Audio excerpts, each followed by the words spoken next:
This afternoon's session, first up we have another panel discussion. This is around building trust through technology. I'd like to bring the facilitator out first. It's Andrew Hoggard, who's the National President of Federated Farmers. And also with Andrew, can Chris, Semanie and Jason also come through?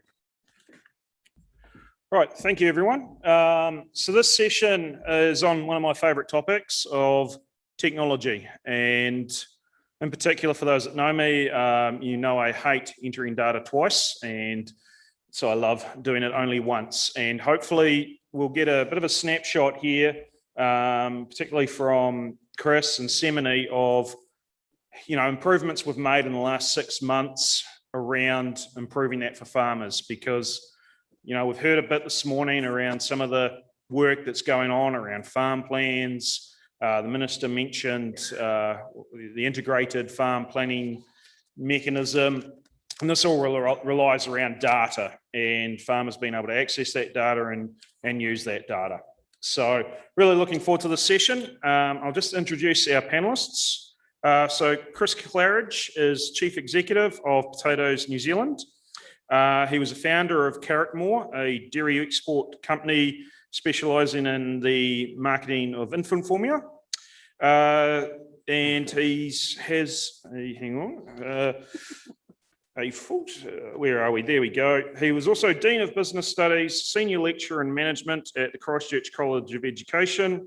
He's passionate about horticulture and adding value to New Zealand's primary produce.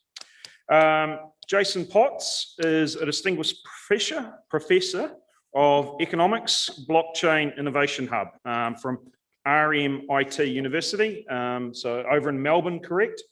So if Jason coughs or sneezes, he just flew in last night. The exits are behind us and everyone run like mad, basically. He's also, as well as that role, co-director of Blockchain Innovation Hub at RMIT, also a chief investigator on the ARC Centre of Excellence for Automated Decision-Making and Society. Hopefully you might be able to explain what that actually is. And finally, Semanie Cato, Membership Services Director at Trust Alliance New Zealand. Semanie has a solid background in freight, logistics and FMCG, which is something to do with logistics, I remember, and technology, and was exposed to the challenges in the primary industry supply chains for the majority of her career. But as she pointed out to me before, she doesn't actually know too much about farming, but hey, maybe we can teach her one of these days. But she is an expert on the topic we're talking about in technology. And just, shout out to the Trust Alliance Network.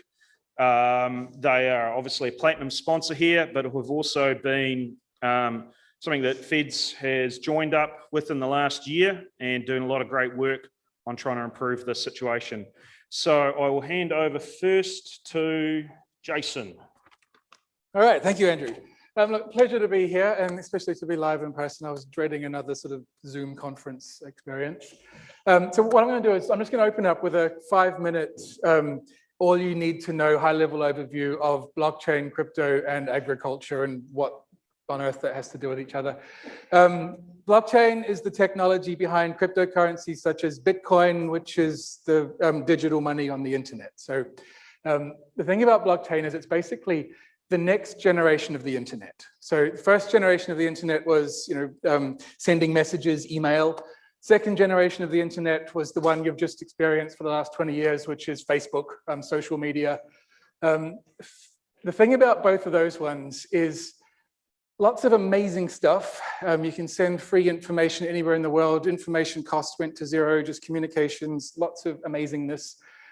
Everything got really good except one thing. There was no native money.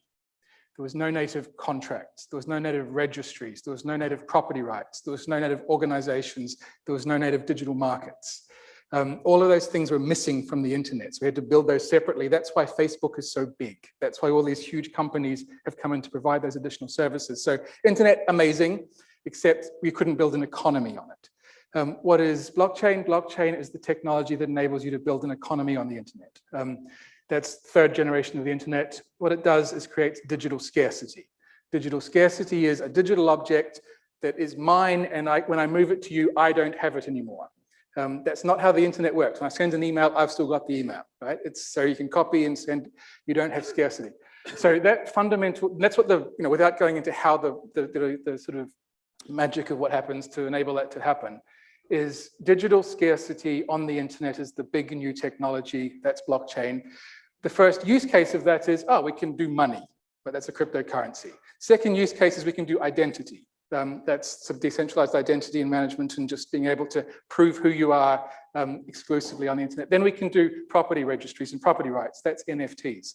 Then we can just keep on adding all the other aspects of contracting and organization and data, just internet economy on the internet. Why is that significant? Okay, farming. You'll produce three things, the three Fs, food, fiber, and facts. Facts are the things that are all of the information relating to the stuff you just produced. At the moment for you, they're a cost. They're a hassle. There are data inputs, there are compliance, they're just a necessary cost to prove that this is yours. I harvested it then, it's this much, it's this big, it's whatever. Just a whole lot of information that then moves with the thing to create and add value. At the moment, that's those at the start of the supply chain, which is farmers experience that as a cost. Those at the end of the supply chain, the manufacturers and producers and markets and so on with brands experience that as their value capture.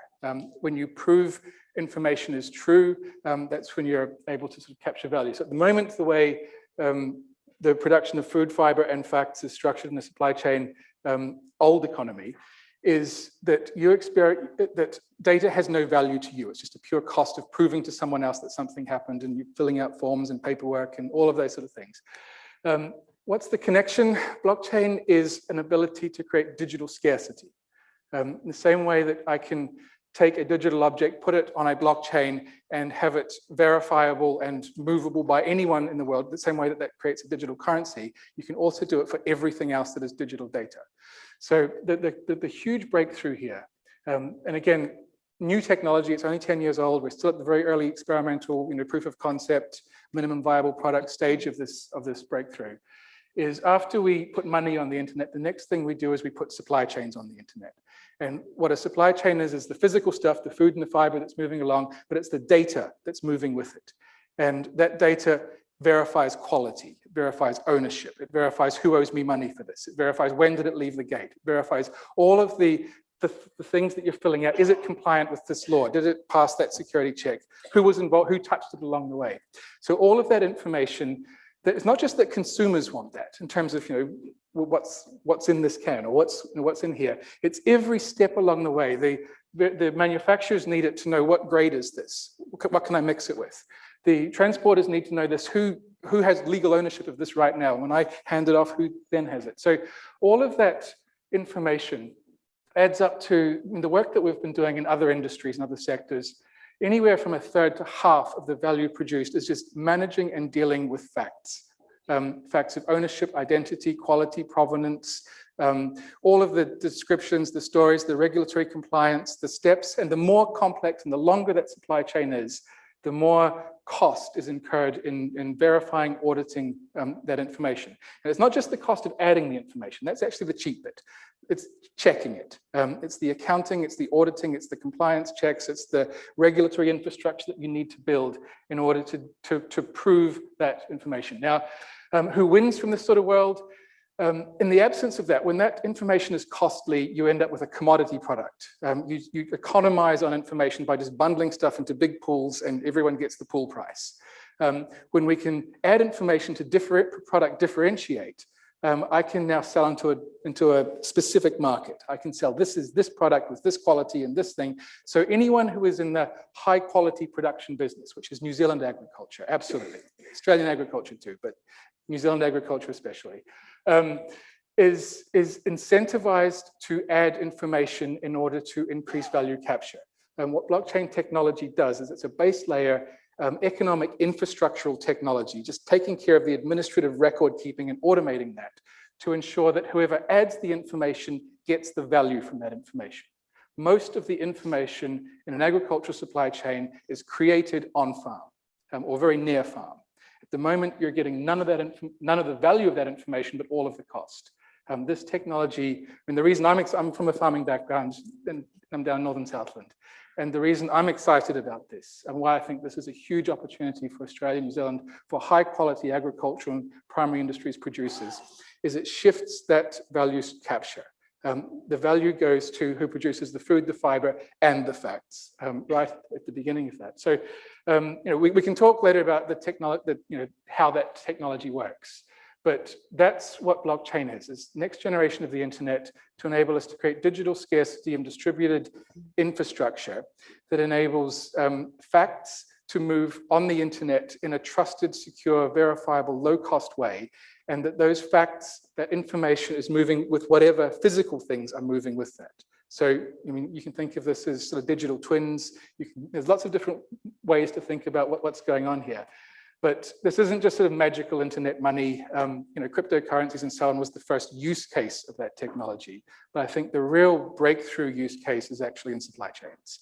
And what it does is it turns data and information into value and at the point of capture. So I'll stop there with that. Chris. Thank you, Jason.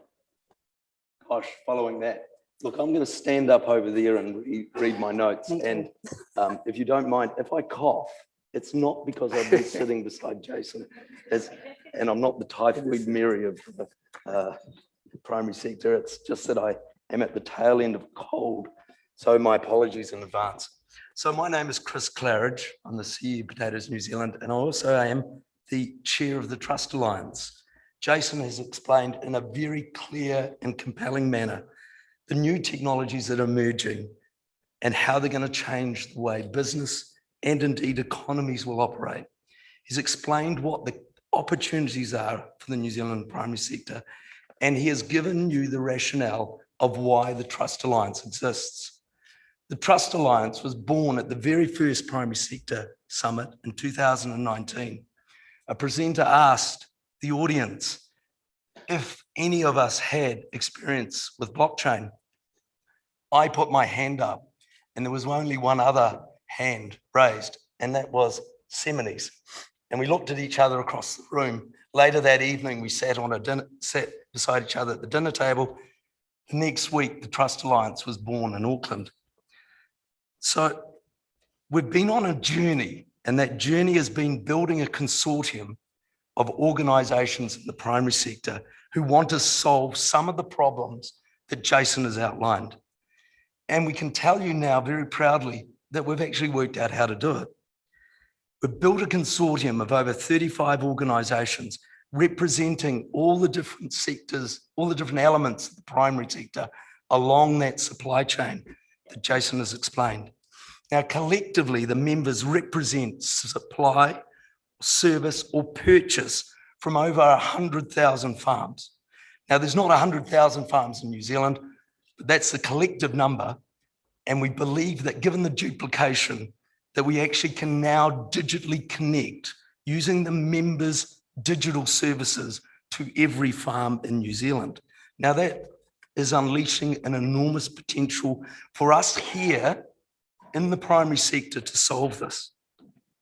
Now, what we are able to do is to enable farmers, processors, exporters, and everyone who interacts in the primary sector supply chain to capture, protect, and share the data. And this means we can start to solve the problems of simplifying administration, data input, compliance, and enable the owners of the data to share by permission their data. And this allows 4 objectives to be achieved and these are the 4 objectives of the Trust Alliance. 1, enhance sustainable farming by providing better decision-making tools for farmers. 2, provide the consumers with improved information to verify the product quality and provenance. 3, increased efficiency and productivity across the value chain by better measurement and better reporting. And lastly, to mitigate risk for all stakeholders by a controlled transparency of the supply chain. In summary, we will be able to enable capture once, share the data when required in a permitted way, protect the data always, and turn compliance into value. We've heard in the last 2 years, loud and clear from farmers, that the duplication of information requirements, repeated pointless compliance, poorly designed forms are a real pain point for the sector. Jason has outlined this is a real cost.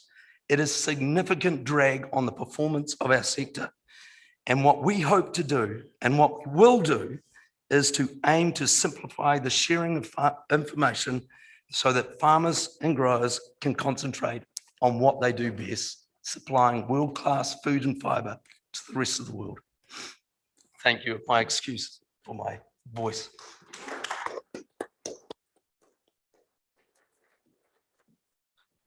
Thanks. Oh, that's great. Kia ora, everybody. I'm Semanie Cato, Membership Services Director for the Trust Alliance. Firstly, thanks for the opportunity to be here today. I'm not a sheep shearer or a dairy farmer, but I'm a very proud Kiwi and very passionate about our primary industries. So thank you to everyone here for making some of the best things that the world produces. So I just wanted to take you through some key learnings and our progress since the last PINZ event 6 months ago. The Trust Alliance, as Chris said, is the first national blockchain consortium for New Zealand's primary industries. We're solving those real challenges around data interoperability and digital identity. As Chris stated, we started this journey almost 2 years ago at PINZ 2019 to work out how best to be productive and sustainable across New Zealand's primary sector. But we also recognised that we needed to learn from others using collaboration, whilst also accelerating our development of technology for use on our farms, our oceans, and our orchards of Aotearoa and beyond. So we brought a number of primary sector players together and we got them talking openly. We got them sharing challenges, ideas and initiatives on how we could actually make this primary sector prosper.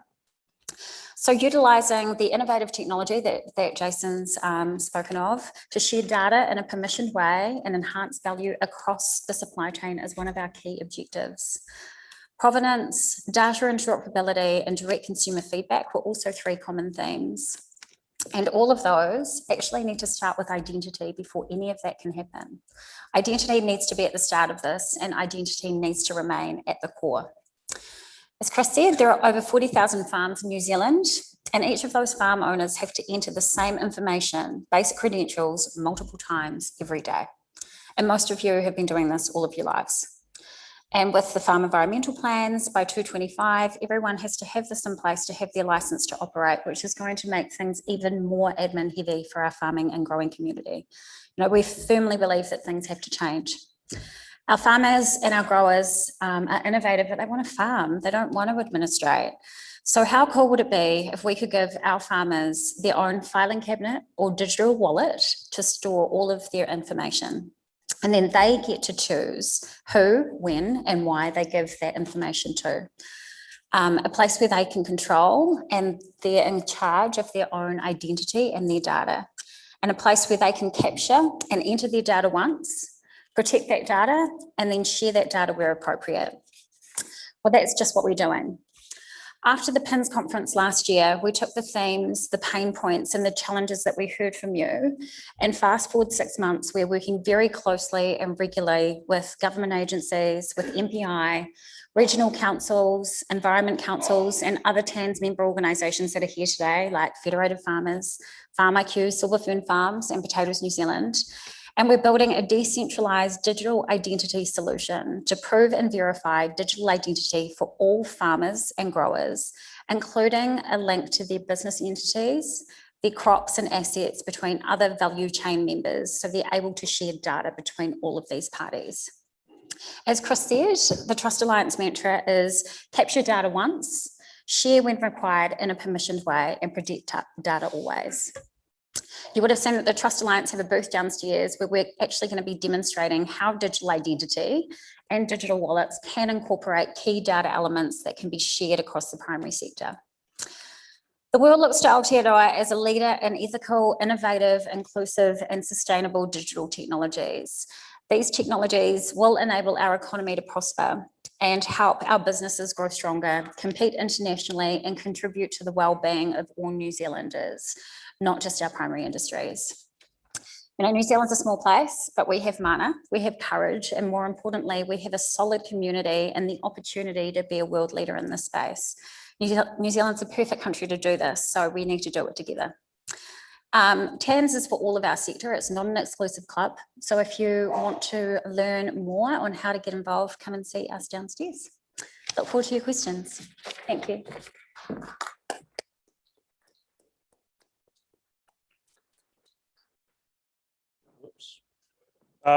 While this wakes up, do we have any questions from the floor? Come on, someone must have a question. Right at the back. Way at the back? Where at the back? Just right. No, I've beaten you, sorry. Is this working? Just a quick question. Up here. Oh. What's all this technology going to cost us? Yeah, that's a good question. I'll address that. We believe, and we've looked at some of the models internationally, we don't believe that there should be any charges to farmers. This technology is not particularly costly, but what it does mean is current providers of services to farms need to cooperate and need to work together collaboratively and not create silos of data from which they perceive some business advantage. So this is merely not about so much the technology, it's about the people involved.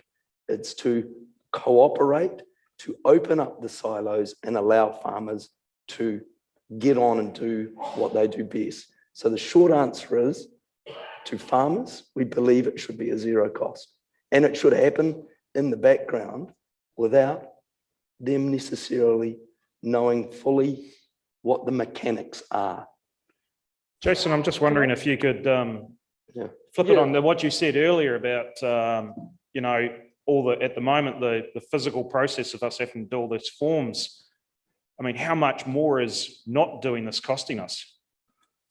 Yeah, I mean, just to reiterate that point, I think it's not so much how much does it cost. It goes the other way. This creates value. The actual tech side of this is just an app on a phone. You just download it. So it's that. The cost is building the platform infrastructure. That's a shared cooperative model would be the best way to think about this, but it's an industry infrastructure. So there's lots of different ways to do that. It could be a company could do it. It could be a co-op could provide that. It's software. Again, that's not huge capital costs. Again, the benefit of this in terms of just the under over, well, what happens to this is it turns that data into a resource that is then owned and controlled and permissioned by the farmer. And that means that people would bid to buy that information off you, or you can build it into it adds value into the product that you're sending out. So I think this isn't now another sort of piece of equipment I need to meet, to comply with regulations. This is capital infrastructure that adds value. And as Chris was saying, that the hard point here is it's not farm by farm. This is a thing that has to be done by the industry as a whole. It doesn't work if it's piecemeal. It has to be an end-to-end infrastructure platform that is then used by everyone, because for this to work, the information has to be able to move all the way at every point, from farm to transport to manufacture to ship to port to back into retail, all the way through. So that's the challenge, and I think this is the hard problem here, is picking which platform. There's obvious reasons to come together with the biggest, most open one that can be built on, that is not going to get locked down. So I mean, I absolutely love what TANZ is doing here on this as sort of industry best practice. So the logic is that the digital infrastructure that you develop underneath, which isn't necessarily immediately visible, is community owned and operated, so that we don't get capture by a few, or worse, digital capture by offshore. And we've seen what happens when that's occurred in our media world, where offshore has captured media. So that goes to answering, hopefully, your question. Okay, I've got a good question here. How can we implement technology and innovation when we have a huge connectivity issue in New Zealand? Semanie, or? rural. Chris? Jason? Well, yeah, good. That's a really good question. I should have the answer. You start, you just have to start. We can't wait for every farm to be connected. If we did, we'd never get anywhere. So you just have to start and hope that either governments or companies will allow that connectivity to occur. Yes, it is a barrier, but it's not a rationale to not move forward. And just all of the evidence that we see globally and everywhere is pointing towards this is a solvable problem. It does exist right now, undeniably. Elon Musk is working very hard to solve the problem. Hopefully your government's here working hard to solve the problem. There's a lot of benefits that come to all sorts of other sort of sectors and providers to solve that. So yeah, this is a right now problem, but it's not just for agricultural supply chains. There's all sorts of other things around sort of provision of education and other health services and so on that also hinge upon solving this digital connectivity and digital divide problem. So if you want to lobby your politicians, that's the point to lobby them on. Question here, has development on the platform started? Is there something else out there globally that is doing this in the agricultural space that could already be leveraged off? Yeah, those both are very good questions. First thing is there is currently legislation being developed inside the government, which will come out later in this year around digital identities, which enables the creation or distribution of digital identities by accredited providers. Trust Alliance will be an accredited provider of that digital identity. In doing so, we already have access to that technology. So the digital identity frameworks and digital identity tools are relatively well developed. In terms of the infrastructure underneath, there's the use of digital wallets is relatively well developed. Yes, all of these technologies are available. What we have to do is architect them together in a coherent manner across the primary sector so as to deliver to those four key things that we've outlined. Jason, I think you might be best to answer this question. How secure is the technology? Phenomenally. It's the most secure thing that's ever been invented by humans. The Bitcoin blockchain. Obviously, Waikato District Health Board don't use it. The Bitcoin blockchain, which is holding about $1 trillion on it right now, has never been hacked. And if anyone wants to try, there's $1 trillion of free money for you if you can get through it. It's been just battle tested over and over again, since its inception. A lot of the worries about security aren't at the blockchain itself, it's the on and off ramps that are weak. Now, that's a point where you're dealing with the old economy and with regular exchanges and so on, where a lot of the problems with identity management, the sort of old solutions to that are still problematic. But again, it's a very new technology. We're still, it's only really sort of 10, 12 years old at the moment in terms of experimental development. This will continue to get better. But the main point to focus on is that the underlying technology blockchain is just phenomenally, just epically secure. It's never actually been hacked with that. So yeah, we worry about the on and off points, but not the underlying tech. That's fine. How does the information sharing concept work in conjunction with other laws or regulations, i.e. the Privacy Act? So is there going to be an issue with, in the Trust Alliance, your digital identity, your wallet, being able to share information from it in regard to the Privacy Act? Yes, the short answer is yes. And we have to address that as an organisation, build those policies, build our own internal rules and regulations, but also note that legislation is going to deal with rules and procedures and regulations in and around digital identities. They'll be prescribed in, and this is the work that the Department of Internal Affairs are addressing. So the answer is yes, those problems are identified, and yes, they will have to be addressed. How are existing data management businesses, i.e. NATE, reacting? Is blockchain seen as an opportunity or a threat? Anyone? A Nate here? Yes, Semanie, Nate. that's it. A Nate. Nate here? Can we ask them the question? Yeah, ask Nate. Yeah, Ask Nate. Nate are not a member I yet. don't think they're here, no. I'd say that we talk about getting blockchain ready now. Getting blockchain ready is various people are on this evolution. Some are more relaxed about it, some are less relaxed. But note we're going through a journey here, and you've got to put it into context. As Jason said, this is an early stage, early technology. We've got some time to bring people along that journey. And that's part of what the Trust Alliance is doing, is educating, engaging, talking people through it and enabling them to get ready for this technology. And we're aware that this is, this is a long process. We're not trying to solve all the world's problems very early on. We've probably spoken with close to 300 organisations about the Trust Alliance, and we've got 35 members. So, That's some people get it instantly, others are highly skeptical. And it's like anything, you've got a continuum of people who are ready or not ready. And the key thing is to understand this is not going away. As Jason's indicated, this is not going away. It's going to evolve. However skeptical you might be about new novel technologies, they have a habit of developing over time. Now, note, a key point here is we are not blockchain proselytizing for blockchain.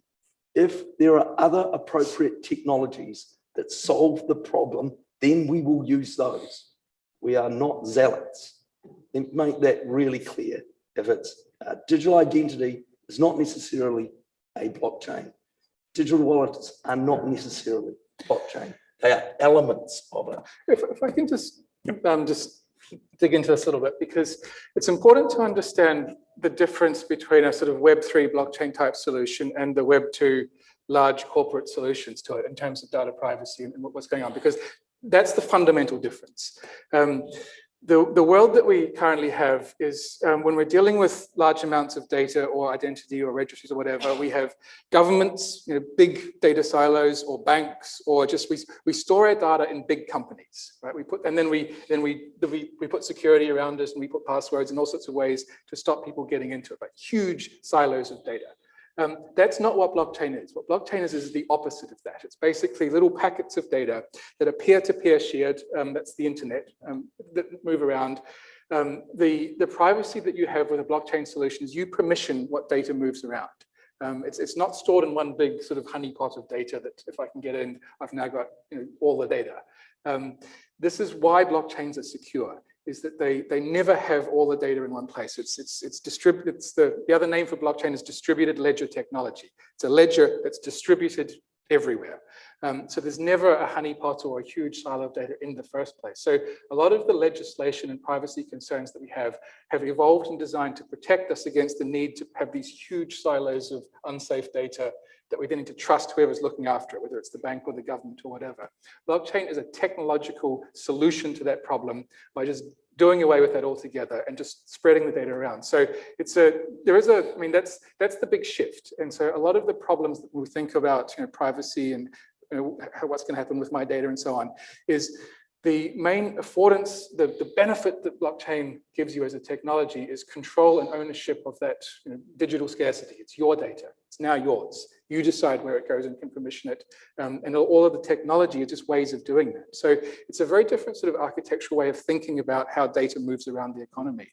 And our regulations aren't designed for that thing. So again, new technology, so new ways of doing things, but it's not completely unfamiliar. That's also how email works. That's sort of peer-to-peer distributed. There's no email company that gathers all the email in one place, and if you hack it, you get all the email. It's a distributed network. This is the same sort of architectural principle, but for data as well. Got just a little bit of time left. Are there any questions out there in the audience? Yep, go for it, wherever you are. I can't see anything.